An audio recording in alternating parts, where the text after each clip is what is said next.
Hello বন্ধুরা, আপনারা সবাই ভালো আছেন? আমি মামা পৃথিবীর পক্ষ থেকে আপনাদেরকে স্বাগতম জানাচ্ছি। আজকে আপনাদের মাঝে দুটি প্রোডাক্ট নিয়ে কথা বলবো।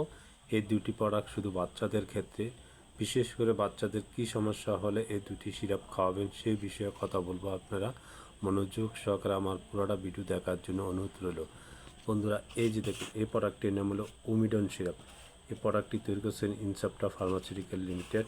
এই প্রোডাক্টটা কেমন খাবেন বাচ্চাদের, বিশেষ করে বাচ্চারা বমি করে, পেটে ব্যথা ও ক্ষুধামন্দা, পেটের গ্যাসের কারণে অনেক ধরনের সমস্যা হতে পারে, অতিরিক্ত চুনা ডেক হতে পারে। সেই ক্ষেত্রে 1 চামচ করে 3 বার খাওয়াবেন। আর সাথে ইমিস্টের সিরাপটা খাওয়াতে হবে 1 চামচ করে 3 বার। এটা যদি অতিরিক্ত বমি হয় সেক্ষেত্রে এই সিরাপটা খাওয়ালে আশা করি 100-100 রেজাল্ট হবে, কোনো সমস্যা হবে না। এই প্রোডাক্টটার দাম 50 টাকা। ওই প্রোডাক্টটা তৈরি করেছেন হেলথ কেয়ার লিমিটেড। এই যে দুইটা প্রোডাক্ট সম্পর্কে আলোচনা করলাম। বন্ধুরা, আজকে যদি যারা আমার ভিডিওটা দেখছেন তাদেরকে অনুরোধ করব আপনারা সাবস্ক্রাইবার ও লাইক শেয়ার করে নেবেন, আর বিস্তারিত আমার কমেন্টে জানাবেন। ভাই ওই যে ইয়া ওষুধটা ওই যে কি কয় অ্যালার্জি